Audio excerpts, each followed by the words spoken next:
Hello everyone, I'm Pastor Tamaka, Apostolic Believers of Christ International, Bishop Salmian. Don't forget to like, share, subscribe, and post notification bell for update every day the new videos. Thank you so much. God bless us all. Magandang umaga po sa lahat sa ating mga viewers, listeners, dito po sa ating YouTube channel, sa Facebook. May kapayapaan at habag ng Diyos ay sumasa ating lahat sa magitan ng ating Panginoon Jesucristo. Itipilingkod kay Kristo Jesus, Pastor Tamaka, Apostolic Believers of Christ International. Mga kapatid, sa ito, patuloy po tayo sa makikinig ng salita ng Diyos. Sana po huwag kayong magsawa sa ating mga ginagawa sa pagpalaganap ng mga balita ng ating Panginoon. Ito po talaga ay pinakamalaga po na malaman po natin kung ano talaga ang nararapat sa ating panahon ngayon. Talaga pagipit na po ang kapanahonan, at yan ay ating malaman. Ito po may natin kung meron na ba tayong kasiguruan tungo ng kaligtasan. Na ating pinag-aralan ng kapatid noon na araw tungkol po sa kapayapaan, pagsikapan natin may kapayapaan sa lahat ng tao at itong kabanalan, dahil kung wala ito, wala makikita sa Panginoon. Mga kapatid, ito po ay napakalaga po, itong kabanalan ay sana po ay alam natin ano po itong banal na pamumuhay para po tayo talaga ay magkaisa po tungo ng kaligtasan. Shout-out mo sa lahat na ating mga viewers dito po sa YouTube channel, sa Facebook, na may kapayapaan po at kabagyan ng Diyos ay sumasa atin lahat sa magitan ng ating Panginoon Jesucristo. Mga kapatid, ito ating para ngayon tungkol po ng pagiging banal.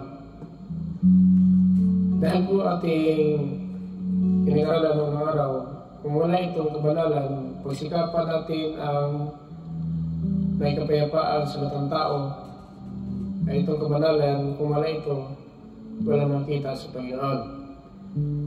Siya mga kapatid ay sinabi po ng Biblia dito po sa Hebreo in chapter 12 verse 14. Natapos tayo sa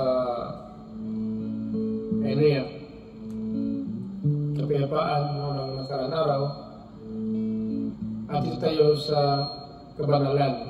Kung wala ito, wala makita po sa Panginoon. Kapatid, tanda po natin.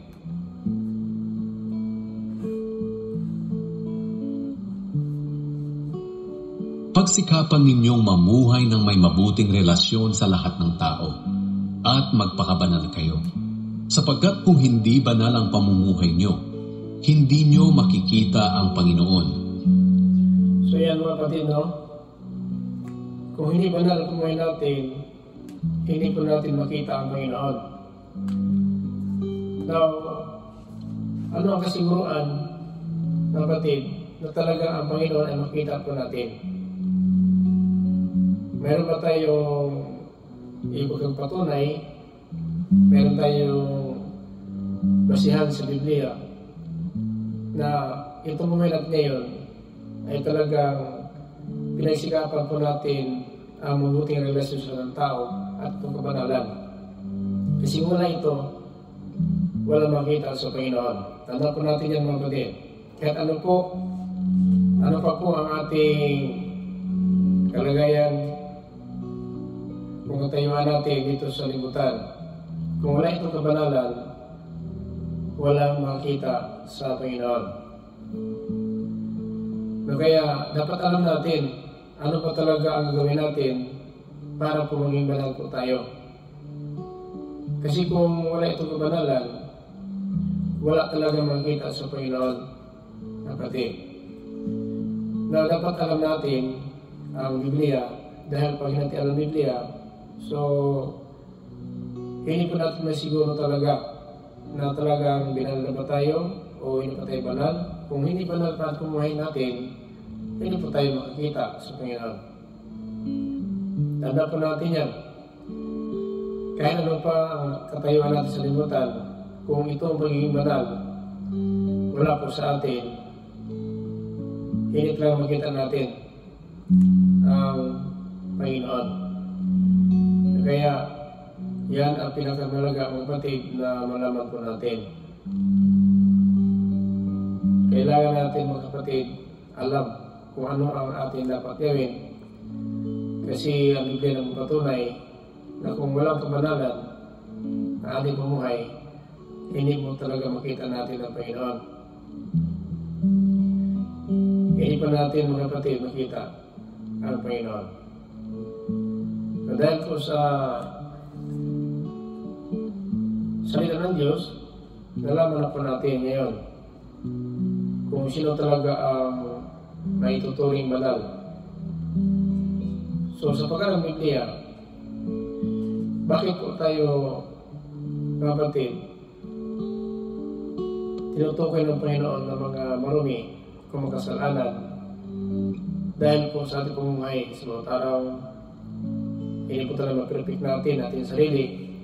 Maaaring magkamali talaga tayo. Sa ating mga araw, sa ating mga pagpanalita, sa ating mga pag-iisip, naramdaman, mali tayo mga kapatid.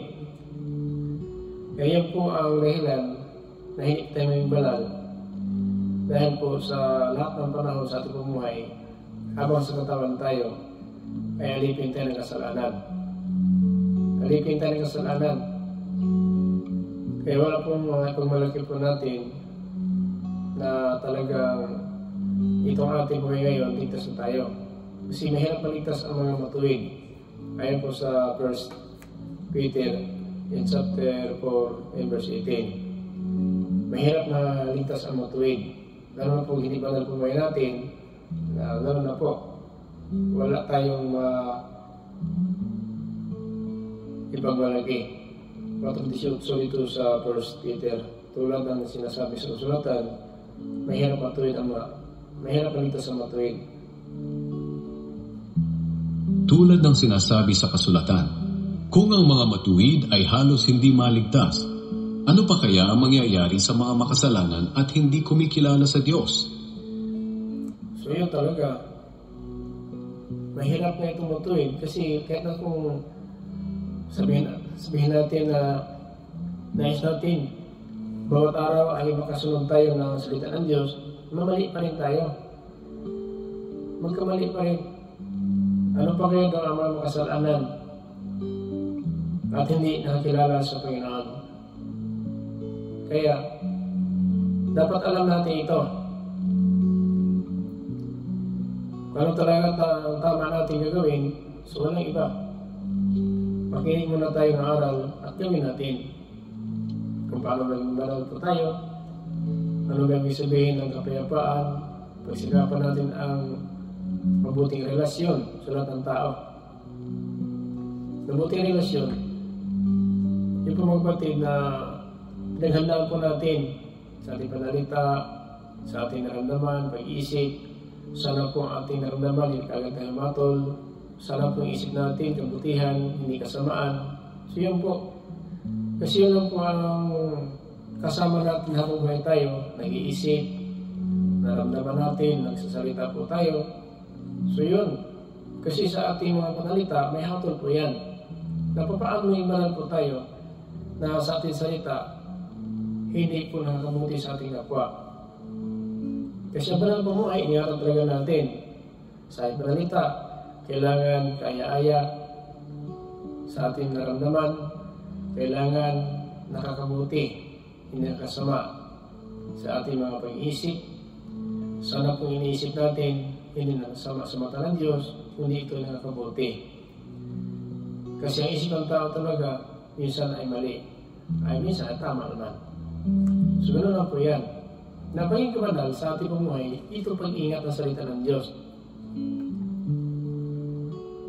Dahil pag suminap natin sa salita ng Diyos, sigurado, mayroon tayong maasahan, mayroon tayong mapuntahan kung mapatutunguan tungo ng kaligtasan. Ito ang hangad natin sa bawat araw. Nais natin, karapat-dapat po tayo, nais po natin na ang ating panasalimutan ay pupunta tayo sa kaharian ng Diyos. Huwag po tayo doon sa nag-aalam na apoy. Kasi dalawa po ang pupunta ng kaluluwa kapag namatay na po. Ito mga kapatid, ang dapat malaman natin kung ano ang gagawin natin. Ano ba talaga ang dapat natin gawin?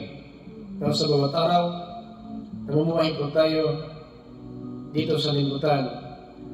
At hindi maiwasan na talaga ang ating naramdaman minsan mali ay minsan tama. Ang ating pag-iisip minsan mali at minsan din tama. Pag nagsasalita po tayo, minsan mali at minsan tama. Saan tayo? Piliin natin ang tama, huwag ang mali. Kapag mali ang magawa, may hatol po yan. Pero kung ating nagawa ay tama, so mayroon po yan ganting pala. Yan ang pinakamalaga na dapat alam natin. Dahil papanalita natin, may hatol po yan. Pakinggan natin dito po sa Mateo 12:36-37.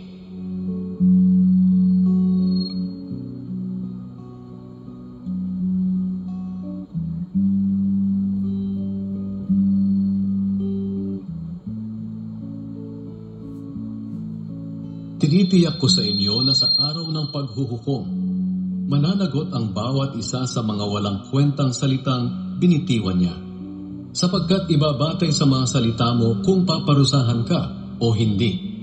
Ayan po. Now, dadalhin natin hanggang sa araw ng paghukom ang ating mga sinasabi.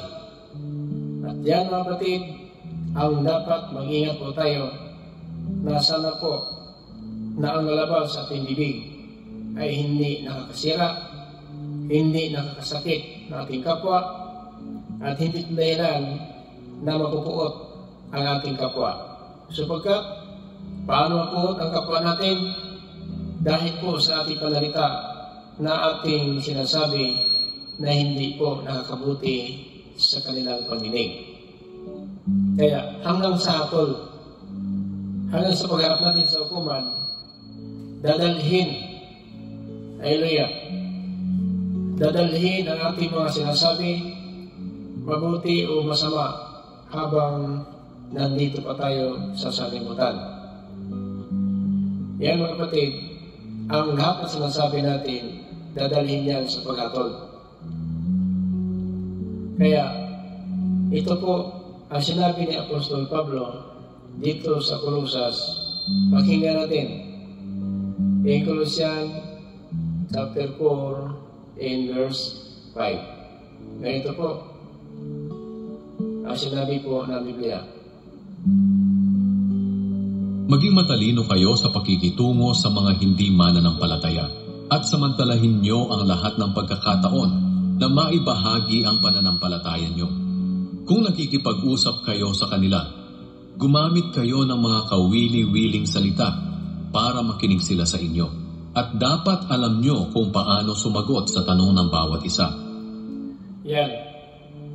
So dapat ang ating panalita, kapatid, kawili-wili. Hindi ikapupuot ng ating kapwa. Dadalhin natin ito hanggang sa araw ng paghukom ang ating salita. Kaya, kung walang kabanalan ang ating pumuhay, kasi minsan yung salita natin mga kapatid, malaswa, no? Sinungaling. Hindi pwede mga kapatid, malaswa at sinungaling ang ating sinasabi. Kailangan ito po ay nakakabuti. hindi nakasama. Tanda po natin, mahirap na mapatid na pagdating ng hatol, akala natin ito sinasabi natin ngayon, okay lang ito, ano lang yun, sabihin natin patawa lang yun, pastor. Huwag natin sobrahan. Hindi naman masama na sabihin natin meron kang gusto mo lang na magpatawa, sabihin natin na yun talaga ang meron pong kasing tao na talaga mahilig magpatawa. So yun naman sinabi na dahil nagpatawa ka ay may impyerno ka. May patawa naman na sang-ayon. No? Sang-ayon ang ganun, kaya din na patawa. Hindi ginagawa ka lang patawa, ay hindi na po nakakabuti po. No? Kasi kung masama na po yan, kung ating ginagawa, ay puros na lang ganon. Patawa lang tayo ng patawa, puros lang patawa, yun naman ganyan. So, kailangan mayroon po tayong score kung kaya-aya po. Kapag nagsalita tayo, yun nakakabuti. No? Kapag ipag-usap tayo sa kanila, yan natin yung kawili-wili. Kung nakikipag-usap kayo sa kanila, gumamit kayo ng mga kawili-wiling salita para makinig sila sa inyo. At dapat alam nyo kung paano sumagot sa tanong ng bawat isa. Ayan po. Dapat alam natin sumagot ng tanong ng bawat isa. Kailangan pala, hindi kayo na Kristiyano na tayo, pero ating kaalaman, ang tanungin tayo, hindi po tayo makasagot. Hindi pwede po. Hindi pwede tayo makasagot kapag tinatanong po tayo. Tanda po natin yan. Kailangan marunong tayong sumagot sa mga nagtatanong. Now, dalhin po sa atin ang ating kapatid, panalita. Now, pakinggan na natin ang ating gawa na naman. Hallelujah. Dito sa 2 Corinthians in chapter 5 verse 10, ang ating gawa naman, dadalhin niya natin yan sa ating gawa. Sapagkat haharap tayong lahat kay Kristo para hatulan. Tatanggapin ng bawat isa ang nararapat na kabayaran sa kanyang mga ginawa, mabuti man o masama, nang nabubuhay pa siya sa mundong ito. Yan po. Dadalhin natin yan sa hukuman din ang ating ginagawa. Ang ating ginagawa, mabuti o masama, dadalhin niya natin yan. So tatlo lang po. Kapag naman sa limutan, gumagawa, nag-iisip, naramdaman, ganoon lang po yan. At saka nagsasalita po tayo. So tanda po natin, meron naman nating, sabihin natin, iniisip na nakabuti. Iisip natin, gusto natin maglingkod talaga sa Panginoon na tapat. Naisipan po natin, punta na simbahan. Naisipan po natin na tumulong sa ating kapwa. So nakabuti po yan nating naisip. Kasi kasama po yan habang buhay tayo. Naiisip tayo. Kaya nga, ang salita ng Diyos din nakalagay sa isipan natin at sa ating puso ang salita ng Diyos. Kasi ang ng Diyos, nakaramdam tayo at tayo din ang nag-iisip. Kaya, nilagyan ng Panginoon Diyos sa ating puso at isipan ang kanyang salita. Pakinggan natin sa Hebreo. Mga batid, ito po sinabi ng Biblia sa 16:17 dito sa Hebreo.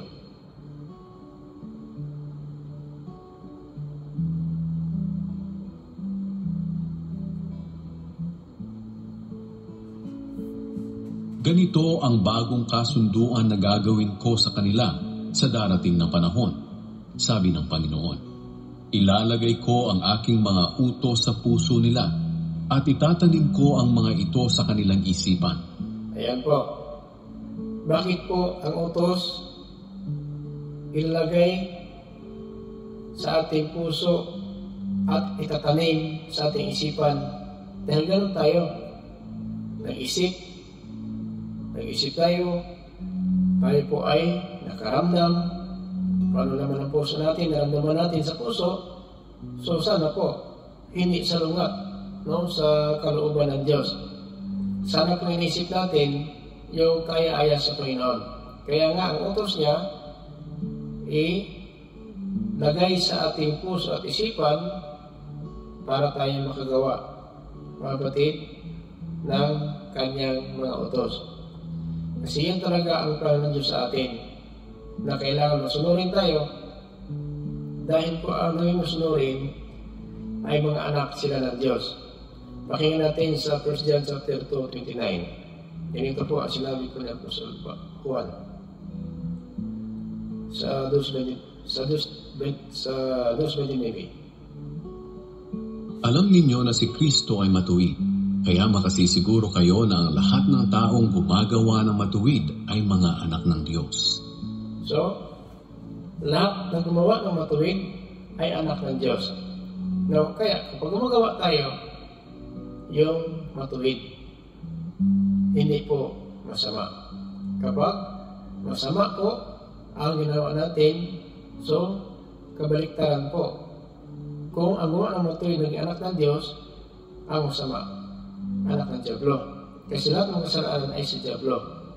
Kaya sinabi sa 1 John chapter 2, kapatid, 29, na alam natin siya ay matuwid. Alam ninyo na si Kristo ay matuwid, kaya makasisiguro kayo na ang lahat ng taong gumagawa ng matuwid ay mga anak ng Diyos. Nakasiguro tayo. Kapag matuwid ating ginagawa, maging anak tayo ng Diyos. Apostolik lang ba? Katoliko lang ba? Iglesia ba lang ba? Tabernacle, Alliance, Foursquare, Born Again? Lahat po. Basta gumawa na tayo matuwid, maging anak tayo ng Diyos. Kahit anong reliyon, gawa ka ng matuwiran, maging anak tayo ng Diyos. Kasi pag gumawa tayo ng matuwid, nakakasiguro tayo, ang sabi ni Apostol Juan, nakakasiguro tayo.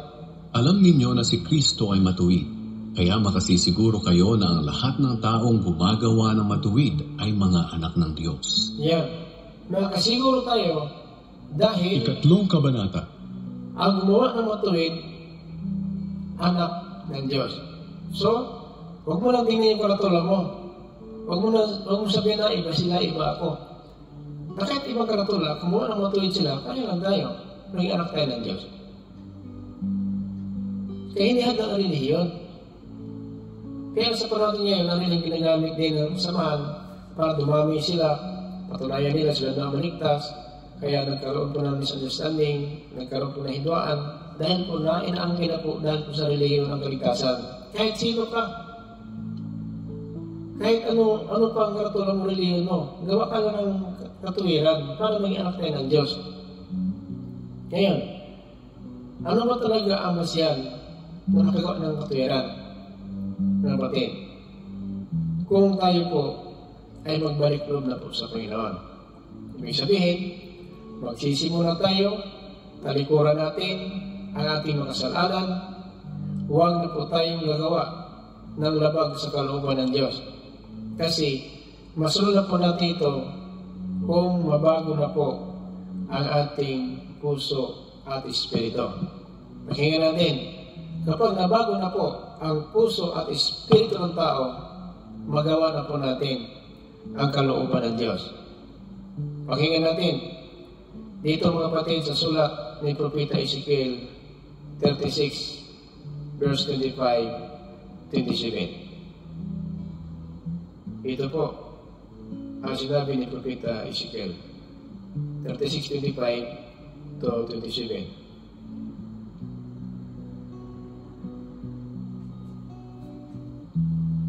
Wiwisikan ko kayo ng malinis na tubig nang maging malinis kayo sa lahat ng karumihan ninyo at hindi na kayo sasamba sa mga Diyos-Diyosan. Bibigyan ko kayo ng bagong puso at bagong espiritu at ang matitigas ninyong puso ay magiging pusong masunurin. Ibibigay ko rin sa inyo ang aking espiritu para maingat ninyong masunod ang mga utos ko at mga tuntunin. So, kailangan natin masunod ang utos at mga tuntunin ng Diyos kapag binago na ang ating puso at espiritu. Ibig sabihin, puso at isipan. Iyon po mga kapatid. Puso at espiritu. Ibig sabihin, ang dating espiritu natin na suwain, palitan ng espiritu na masunodin. Kasi yan nga po mga kapatid, hallelujah, ang sinabi dito na mananaklat, bibigyan ko rin kayo ng aking espiritu para maingatan ninyo masunod ang utos ko mga alituntunin. Kung bagong espiritu na, kaya ito talaga binantayan ng San Pedro sa Acts 38, kapag magsisina po tayo at magpabautismo tayo sa pangalan ni Kristo, sa kapatawaran nating kasalanan, at tatanggapin natin ay pagkaroon ng Espiritu Santo. Ito na po ang salita ng Diyos. Kasi ang tinutugod ng Espiritu Santo, ito po yung salita ng Diyos.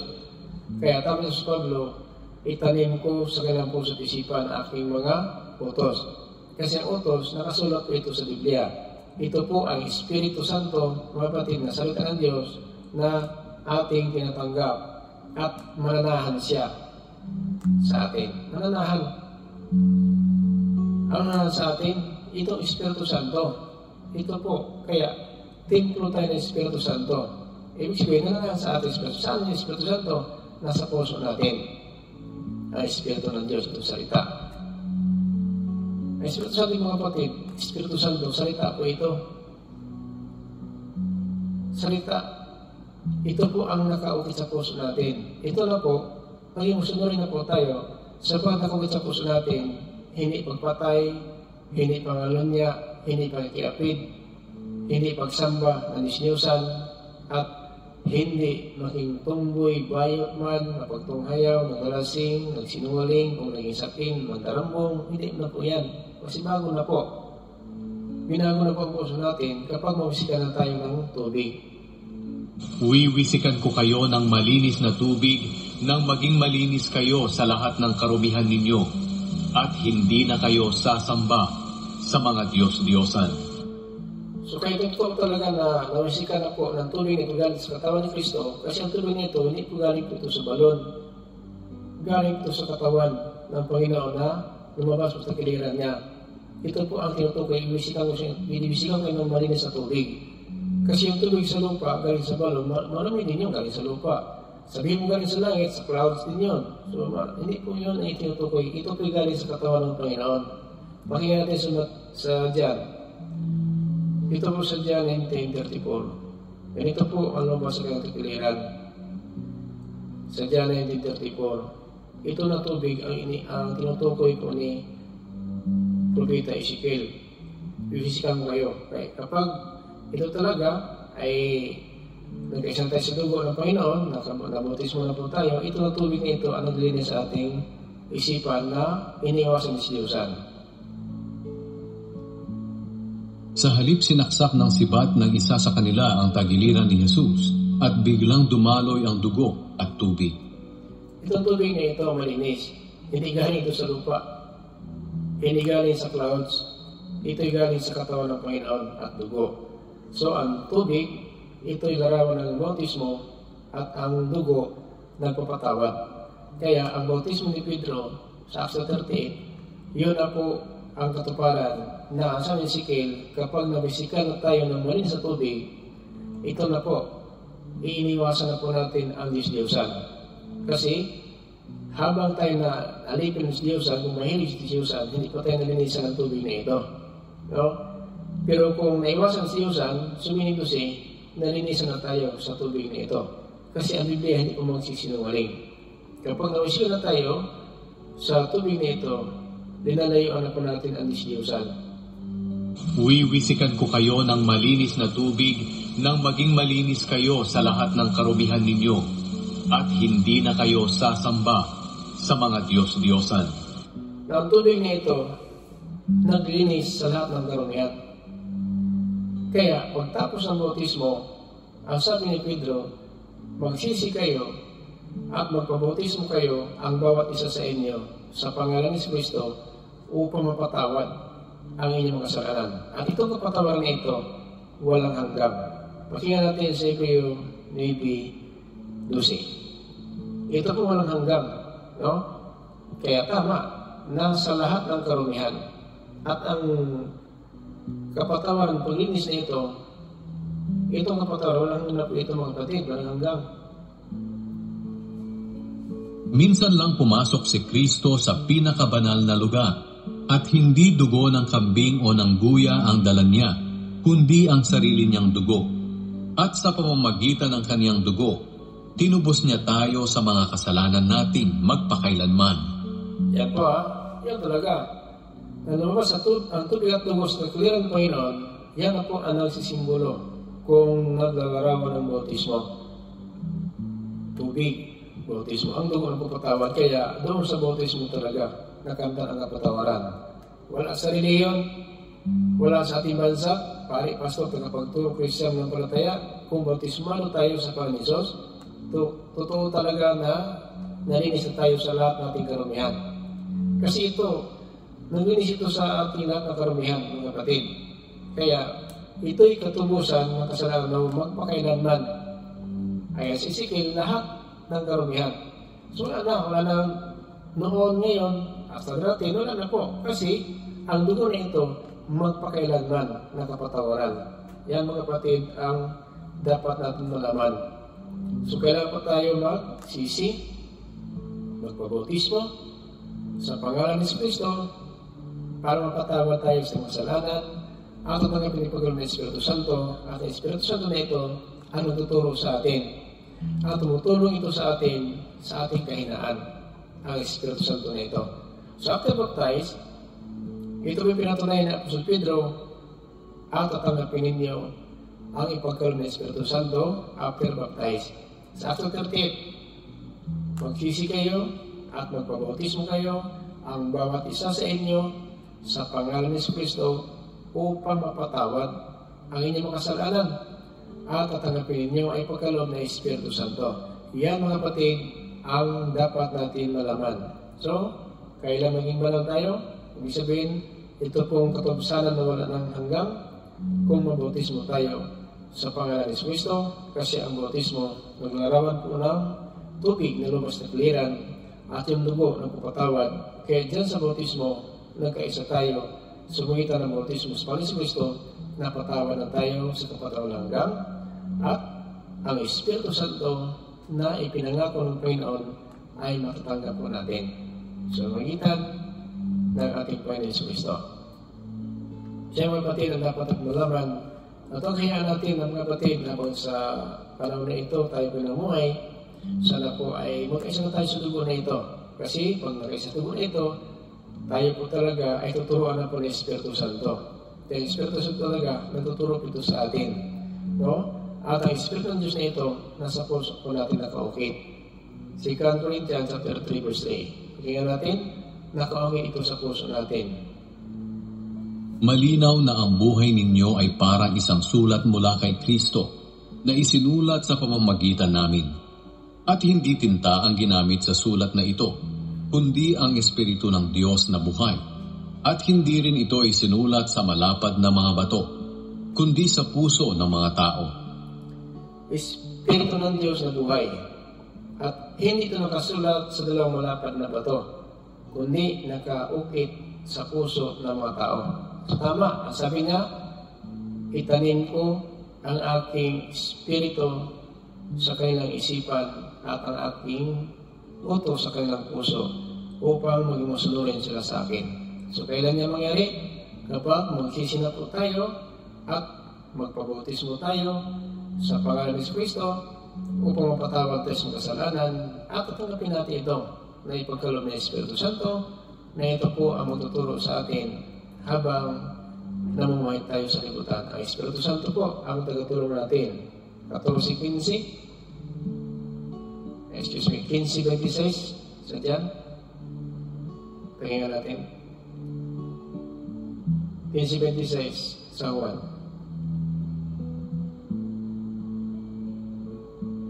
Pagkatapos sinabi ni Jesus, "Ipapadala ko sa inyo ang banal na Espiritu mula sa Ama. Siya ang tagatulong niyo at tagapagturo ng katotohanan. Pagdating niya, magpapatotoo siya kung sino talaga ako." Ang Espiritu Santo ipadala ng aking Ama. Siya ang tagatulong ninyo at magtuturo ng katotohanan. Katotohanan. Ayan po. Na sino makatanggap ito? yung mga bautismado sa pangalan ni Jesus. Pero wala tayong bautismo, hindi matanggap ang Holy Ghost na ito. Kasi after baptize, bago pa natin matanggap ito. Kaya kung wala kang bautismo, hindi matanggap ang Espiritu na ito na tagatulong at magtuturo ng katotohanan.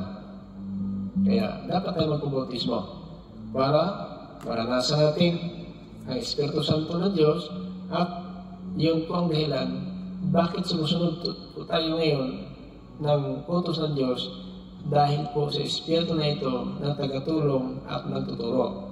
No? 15:26 Pagkatapos sinabi ni Jesus, "Ipapadala ko sa inyo ang banal na Espiritu mula sa Ama.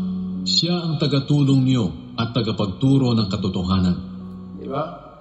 Kaya kung wala tayong bautismo, hindi pa po tayo nagsisi at nagpabautismo, walang Espiritu na tagaturo kung tumutulong ng katotohanan. Kaya hanggang ngayon, sima pa rin si Diyosan, ang iba pumapatay pa rin ang ano niya, nakiapid, at saka naging bayo tumboy, pagtunghayaw, nira ng kapwa, nagalasing, at naging sakim, sinungaling, at ito po mandarambong. So yun po ang dahilan sapagkat wala pa po ang Espiritu Santo. Pero pagdating ng Espiritu Santo, ito po ay tagatulong. 14:26, pakinggan natin. Sa 1 din. 14:26. Pero kapag nakaalis na ako, ang tagatulong na walang iba kundi ang banal na Espiritu, ang ipapadala ng Ama bilang kapalit ko. Bilang kapalit. Kaya sa langit na po ni Kristo, itong Espiritu Santo, unang binigyan ang mga apostol. Then after that, tayo. Na binuhusan ng Espiritu Santo ang mga apostol, tayo naman ngayon, nasa napalataya na mga aral na mga apostol galing po sa Panginoon. Tagatulong po ang Espiritu Santo, kaya hindi pwede wala tayo dito. Pero kapag nakaalis na ako, ang tagatulong na walang iba kundi ang banal na Espiritu, ang ipapadala ng Ama bilang kapalit ko. Siya ang magtuturo sa inyo ng lahat ng bagay at magpapaalala sa inyo ng lahat ng mga sinabi ko sa inyo. Kaya from the Old and New Testament, naunawaan natin. Kaya magbasa ka ng Old Testament, sa New Testament, ang Espiritu Santo na sa atin, yan po ang magpaalala kung anong ibig sabihin. Ano po ang utos ng Diyos talaga. Pero walang Espiritu Santo ang tao, hindi mo siya masisi kung kahit gano'n. Kasi ang Espiritu Santo nagtuturo at tagatulong. Tagatulong po. No? Ang sabi ng 14:20 sa Juan, tagatulong. Pero kapag nakaalis na ako, ang tagatulong na walang iba kundi ang banal na Espiritu, tagatulong. Kaya mahirap unawain ang Biblia kung walang Espiritu Santo. Pag walang tumulong, paano mo unawaan natin ang Biblia? Sabi ni Felipe, unawaan mo ba? Unawaan mo binabasa mo? Sabi ng itong bating, hindi nga eh. Maliban lang kung may magtuturo sa akin. Sa Gawa, Kabanata 8, talata 31. Hanggang po sa 8. Ang sabi ni Felipe sa bating, ano ba pinabasa mo? Ang sabi bating, wala nga eh. Maliban lang may paunawa sa akin. Kaya hindi pwede kung wala tayong Espiritu Santo, basa-basa pa. Parang po, kaya parang may malaki basa ko na yung pastor. Nabasa mo yan. Ang tanong, ano ba? Kasi ang bating hindi kaunawa siya. Sabi ni Felipe, ano ba? Ang binabasa mo? Dito po sa Acts, kung Gawa 8:31. No? Ito mga kapatid, nagtanong po si Felipe, ano ba binabasa mo? No? Eloya. Ang sabi niya, 30:31. Kaya tumakbo si Felipe at inabutan niya ang karwahe, narinig niya nagbasa ang opisyal ng aklat ni Propeta Isaias. Tinanong siya ni Felipe kung nanawaan niya ang kanya binabasa. 31, sumagot ang opisyal, hindi nga eh. Paano kung unawaan? Kung walang unawa sa akin. At iniyahan ni Felipe na sumakay sa kanyang karwahe at tumabi sa kanya. No? Iniyahan niya si Felipe na sumakay sa kanyang karwahe. At doon na po, bautismo pinag-usapan nila. Bautismo. Kasi pagdating po sa 36, ang sabi dito, habang patuloy sila sa akta ng lakbay, dumating sila sa lugar na may tubig. At sinabi ng opisyal kay Felipe, may tubig na dito. May dahilan pa ba upang hindi mo ako mabautismuhan? So habang lakad ang karusa, ang pinangalan ni Felipe, bautismo. Kasi pagdating sa tubig, ito ang sabi ng dating 37, Hallelujah, sumagot si Felipe sa kanya, maaari nga kang bautismuhan kung sumampalataya ka sa buong puso. Sumagot ang opisyal, oo, sumampalataya po ako na si Jesucristo ay anak ng Diyos. 38, at pinahinto ng opisyal ang karwahe at lumusong silang dalawa sa tubig at binautismuhan siya ni Felipe. So habang lumakad ang naglalakbay ang karusa, sila po ay nakasakay sa karusa, bautismo ang pinangalan ni Felipe. Kasi ngunit bautismo, hindi makapagsabi sa 36 ang bating habang nagpatuloy sila sa paglalakbay, nakarating sila sa lugar na may tubig at sinabi ng opisyal kay Felipe, may tubig na dito, may dahilan pa ba upang hindi mo ako mabautismuhan? So habang naglakad ang karusa, bautismo ang aral ni Felipe. Ayun din ang ating pinapangaral. So maraming salamat po. Ito na po ang mga kapatid kasi oras na po ako maalis. Salamat po sa lahat mga viewers natin listeners. Ito po si Charles sa Facebook. Naway kapayapaan habang biyaya ng Diyos na isma sa atin lahat sa magitan ng ating Panginoon Kristo. Ito po yung lingkod kay Kristo Jesus, Pastor Tomaka, Apostolic Believers of Christ International. Sabi sa isa, grace, mercy, and peace. Be with us, Jesus Christ. Amen.